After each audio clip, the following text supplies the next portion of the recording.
Writing is on the wall. JNU की दीवारों ने कह दिया है, ब्राह्मणों भारत छोड़ो। अब दो ही रास्ते हैं, या तो इसे कुछ सरफिरों की हरकत मान के नजरअंदाज कर दें, जैसे बरसों तक हमने कश्मीर में किया, या फिर आवाज उठाएं। नजरअंदाज कर दिया तो दिल्ली को कश्मीर बनते ज्यादा दिन नहीं लगेंगे, और आवाज उठाई तो इंटेलेक्चुअल्स कहेंगे शुक्ला जी जातिवाद फैला रहे हैं।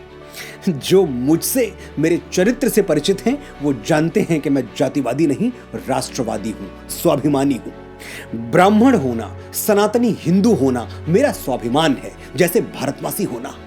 आज फिर मेरे स्वाभिमान को चुनौती दी गई है। मैं बड़ी विनम्रता के साथ अपना पक्ष रखना चाहूंगा, बताना चाहूंगा कि ब्राह्मण है कौन। ये नव जागरण का युग है, दुनिया बदल रही है, पुराने स्टीरियोटाइप्स टूट रहे हैं, टेक्स्ट बुक्स में बाबरों और शाहजहां के पन्ने घट रहे हैं, छत्रपति शिवाजी महाराज और लोकमान्य तिलक की धमक बढ़ रही है। तो ब्राह्मण कुल को भी अपने हिस्से का न्याय मिलना ही चाहिए। आज मैं आपको ब्राह्मणों के त्याग और बलिदान की वो सच्ची कहानियां सुनाऊंगा, जिन्हें झुठलाने के लिए विदेशी आक्रांताओं और देशी एजेंडाधारियों ने हमें बचपन से एक प्रोपोगंडा थ्योरी तोते की तरह रटा दी है। Once upon a time there was a greedy and wicked ब्राह्मण। लेकिन तोते तो हम हैं नहीं, इंसान हैं। तो चलिए इंसानों की तरह पहले आरोपों को सुनते हैं, फिर सच को समझते हैं।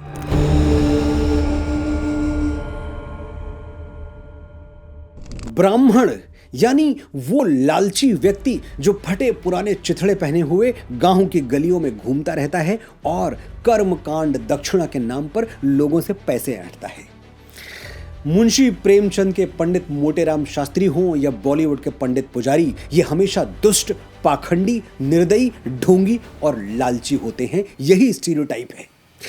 इससे भी अगर हम एक कदम आगे जाएं तो बॉलीवुड में सुपर हिट विलन तो वही होगा जिसके गले के अंदर गालियां और बाहर रुद्राक्ष की माला हो। विलन तो मार्केट में वही चलेगा जो अपने काले कारनामों को छिपाने के लिए केसरिया तिलक लगाता हो। अब ये बाजार है, यहां जो बिकता है वही दिखता है, और जो दिखता है वही बिकता है। जब तक प्रोडक्ट बिक रहा है, उसके असली या नकली होने से क्या फर्क पड़ता है। ब्राह्मण अपने स्टीरियोटाइप घिनौने रूप में बिकते रहे और आप भोले भाले सीधे साधे लोग ये झूठ बार बार खरीदते रहे। ये बार बार कहा गया कि ब्राह्मणों का इतिहास लोभ और लालच से भरा हुआ है। तो चलिए पहले इतिहास की ही बात कर लेते हैं। द्वापर का पन्ना खोलते हैं। कौन सा ब्राह्मण कैरेक्टर तुरंत याद आता है? सुदामा। पिछले 5000 वर्षों में सुदामा गरीबी का चेहरा बने हुए हैं, वो भी तब जब उनके सबसे करीबी मित्र भगवान श्री कृष्ण द्वारिका जैसे वैभवशाली राज्य के राजा थे। सुदामा मुंह खोलते तो कृष्ण उन पर मणियों और मोतियों की वर्षा कर देते, लेकिन ब्राह्मण सदैव उसे स्वाभिमानी रहा है। सुदामा ने कृष्ण से कुछ मांगा ही नहीं, उनको मोती और मणि नहीं, सिर्फ भगवान के चरण चाहिए थे। मेरे हिये हरि के पद पंकज, 12,000 ले देख परीक्षा, औरन को धन चाहिए बावरी, ब्राह्मण को धन केवल भिक्षा। ब्राह्मण ने उतना ही धन इकट्ठा किया जितना भिक्षा में मिल गया, और ये भिक्षा भी वो ऐसे ही नहीं मांग लेता था।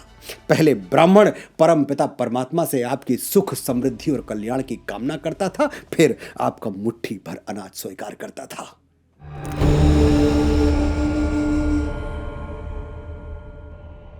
कुछ लोग हैं जिन्हें भारतवर्ष में कुछ भी अच्छा दिखाई नहीं देता, लेकिन मैं और आप तो खुले मन से स्वीकार करते हैं कि भारत जैसी गौरवशाली संस्कृति दुनिया में कहीं और नहीं।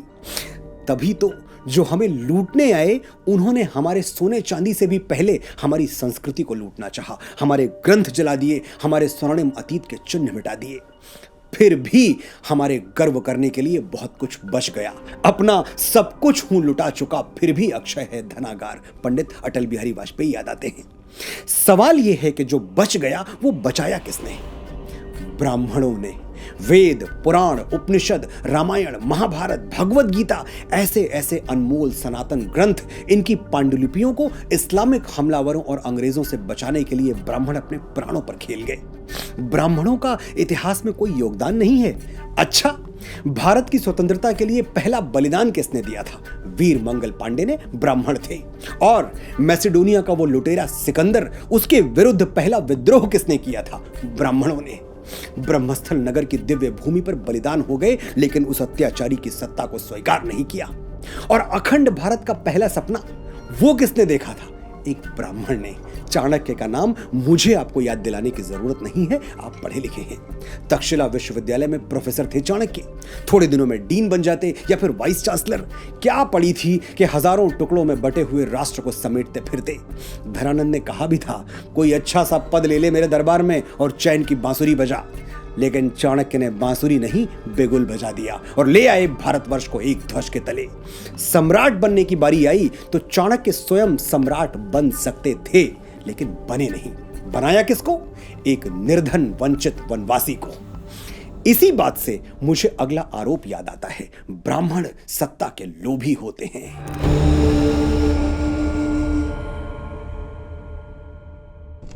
राजा दशरथ की मृत्यु के बाद भगवान श्री राम और लक्ष्मण दोनों वन में थे और भरत शत्रुघ्न ननिहाल में। अयोध्या का सारा कंट्रोल, उसकी सेना, राजकोष, सब कुछ महर्षि वशिष्ठ के हाथों में था। यह समझ लीजिए कि पावर ऑफ अटॉर्नी वशिष्ठ के पास थी। एक झटके में अयोध्या का राज्य हड़प सकते थे। जाइए पढ़ लीजिए रामायण के 300 से ज्यादा वर्जन्स जो अवेलेबल हैं। किसी एक में भी आपको ऐसा कोई प्रसंग नहीं मिलेगा जहां महर्षि वशिष्ठ ने खुद राजा बनने के लिए कोई जोड़ तोड़ किया हो, कोई षड्यंत्र किया हो।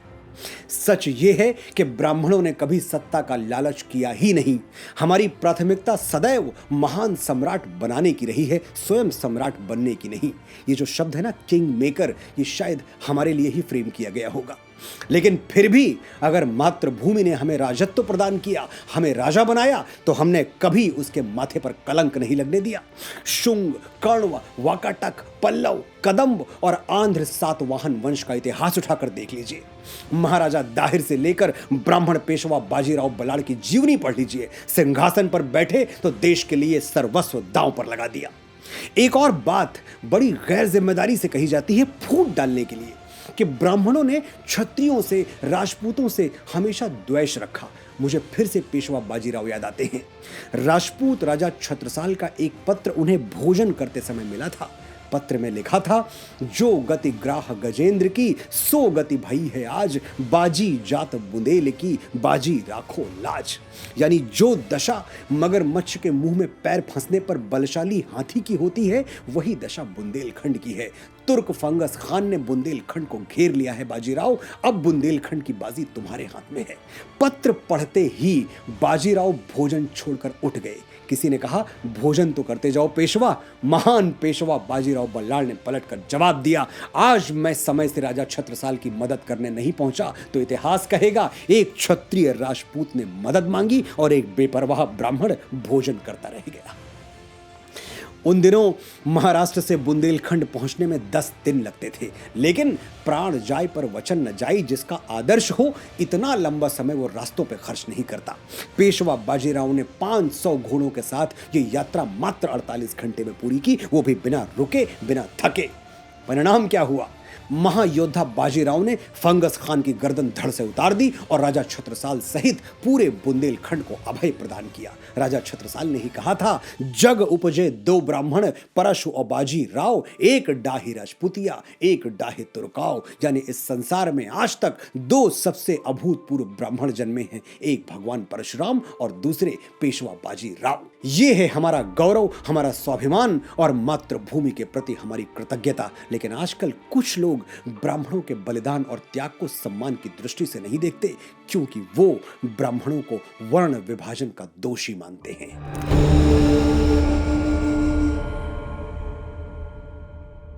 ब्राह्मणों ने समाज को जाति के नाम पर विभाजित कर दिया। ये आरोप भी पूरी तरह से गलत है, निराधार है। कैसे? मैं बताता हूं। वर्ण व्यवस्था का दोष मनुस्मृति को दिया जाता है। कहते हैं कि मनु महाराज ने ही समाज को बांट दिया और ब्राह्मणों को सबसे ऊंची जगह पर बैठा दिया। यह जानकर आप चौंक जाएंगे कि मनुस्मृति के रचनाकार मनु महाराज स्वयं ब्राह्मण नहीं थे, वो क्षत्रिय थे, राजा थे। भगवत गीता में श्री कृष्ण ने कहा है, चातुर्य वर्णम मया सृष्टम गुण कर्म विभाग शाह, यानी गुण और कर्म के आधार पर मेरी बनाई हुई ये सृष्टि 4 वर्णों में बटी हुई है। भगवान श्री कृष्ण के बारे में कुछ लोगों का मत है कि वो यदुवंशी क्षत्रिय थे, लेकिन जो प्रचलित मान्यता है उसके अनुसार वो एक गोपालक थे, यानी तीसरे वर्ण से संबंधित थे। जब वो राजा बने तो दूसरे वर्ण में चले गए। आप श्री कृष्ण को दूसरे वर्ण का माने या तीसरे, लेकिन ब्राह्मण तो वो कतई नहीं थे। ना कृष्ण ब्राह्मण थे, ना मनु महाराज। तो फिर कोई ये कैसे कह सकता है कि वर्ण व्यवस्था ब्राह्मणों की बनाई हुई है?